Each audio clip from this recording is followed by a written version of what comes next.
Wadidaw, kembali lagi dengan Mimin di sini. Singkat saja karena memang hanya itu yang bisa Mimin katakan untuk beberapa hal yang akan kita bahas. Jadi, tanpa berlama-lama lagi, mari kita lanjut berlayar. Yang pertama, bocoran One Piece chapter 1044. Sebelumnya Mimin ucapkan permohonan maaf karena harusnya sejak malam Sabtu Mimin bahas. Namun karena kita sebagai anak harus berbakti kepada orang tua, 2 hari itu Mimin habiskan di rumah ibu Mimin, sekaligus ngajak beliau jalan-jalan. Oke, kembali ke pembahasan. Dalam bocoran, Redon yang bisa kita katakan sebagai rajanya spoiler One Piece membagikan sebuah gambar di mana seorang pria menunjukkan ekspresi sambil membuka kacamatanya. Kalau diungkapkan dengan kata atau kata-kata, bisa wow, wah, wadidaw, dan lain sebagainya.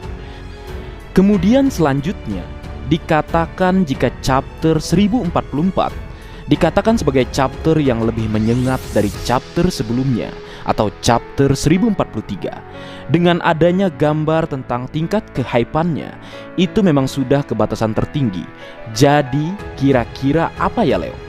Apakah melanjutkan apa yang sedang terjadi pada kapten tercinta kita, Monkey D. Luffy, yang menyinggung tentang Drum of Liberation dan perkataan Zunisa jika dia atau Joy Boy telah kembali?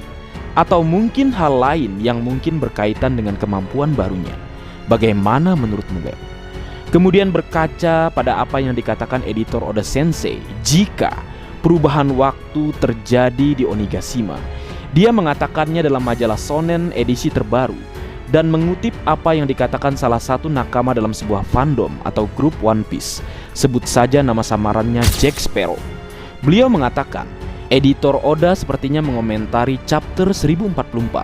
Entah Luffy bisa memperlambat waktu seperti Foxy atau cuma ingin menyampaikan tentang perubahan era. Menarik memang yang beliau katakan jika memang Luffy dapat memperlambat waktu, tapi aku lebih suka ke hal yang kedua, tentang perubahan era, karena era yang lama sudah berganti dengan hadirnya generasi baru yang membawa pajar perubahan. Lalu berlanjut ke salah satu pernyataan Kandaku Feby. Beliau mengatakan sehubungan clue yang keluar overheat dan judul yang akan disukai oleh fans Sanji, apakah mungkin Ifrit Jambe akan beraksi kembali? Menarik sih ini, karena kemarin kan Sanji cuma turu, dan dengan apa yang Sanji miliki saat ini, wajib dicobalah mencicipi kerasnya kulit sang naga, sang monster, sang raja hewan buas, Hyakuzu no Kaido. Bagaimana Leo komentarnya? Sebuah opini atau pendapat yang kudiskusikan dengan brotherku Rio Ridoni terkait chapter 1044, mengingat kembali jika Hyakuzu no Kaido adalah karakter yang mencari tempat untuk mati atau kematian yang luar biasa atau hebat. Lalu fakta jika dia adalah monster yang tak bisa dikalahkan 1 melawan 1. Bahkan sampai saat ini di Arch Wano ditambah Onigashima, dikeroyok bergantian pun dia masih muncul sebagai pemenang.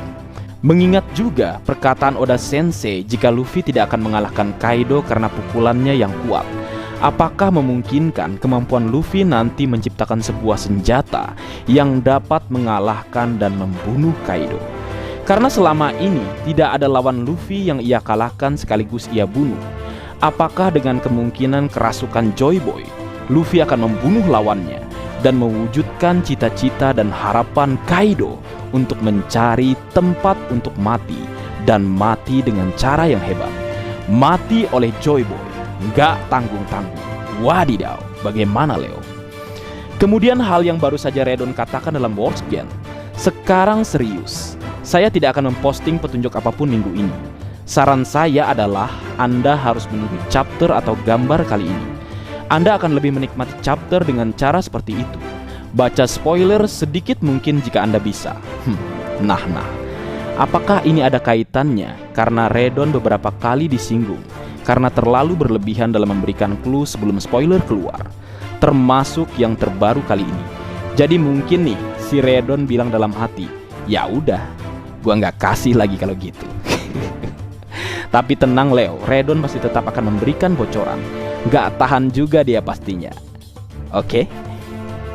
Baik, lanjut ke yang kedua. Hal yang akan kita bahas adalah nasib CP0 yang sempat kukatakan ada hal yang menarik. Menurutku, usai bos CP0 menerima konsekuensi kemarahan Hyakuzu no Kaido usai pertarungannya dengan kapten tercinta diganggu, karakter ini atau bos CP0 masih hidup. Mengapa kukatakan seperti itu? Pertama, di awal chapter 1043 saat bos CP0 menerima tusukan telak dari Distrek, dia masih bisa melepaskan diri, bergerak bebas dan sangat cepat, lalu kemudian menyerang tenggorokan Distrek dengan sigannya. Hal yang seolah menandakan, nih orang monsterkah atau robotkah atau apalah.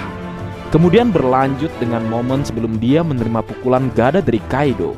Dia memperlihatkan pose seperti memegang topi, dan hal ini nampak sama dengan agen CP0 yang menggunakan topeng dengan pola 2 garis dan janggut kuning. Dan saat momen pertama kemunculan CP0 di Wano Kuni atau chapter 929, di mana saat itu terjadi momen di mana sang shogun terjelek di muka bumi, Kurozumi Orochi, menembak agen CP0 dengan topeng dengan pola 2 garis dan janggut kuning yang kusebutkan tadi. Dan sampai sekarang dia masih hidup, Leo. Apakah memang ada hubungannya dua anggota CP0 ini? Apakah keduanya immortal?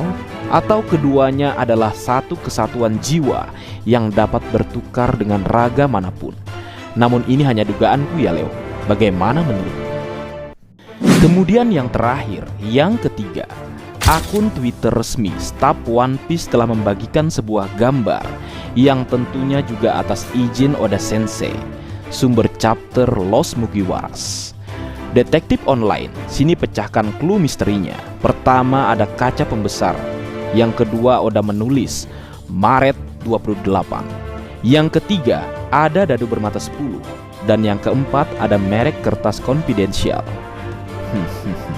Nah, maksudnya gimana ini, Leo? Menurut kalian? Dan sebagai catatan, Oda dan staf memang sering memberikan clue-clue aneh di setiap post mereka di sosmed. Jadi, bagaimana, Leo? Baik, mungkin segitu dulu yang bisa aku bagi bersama kalian, Leo. Semoga kalian terhibur dengan apa yang aku buat dalam kesempatan kali ini.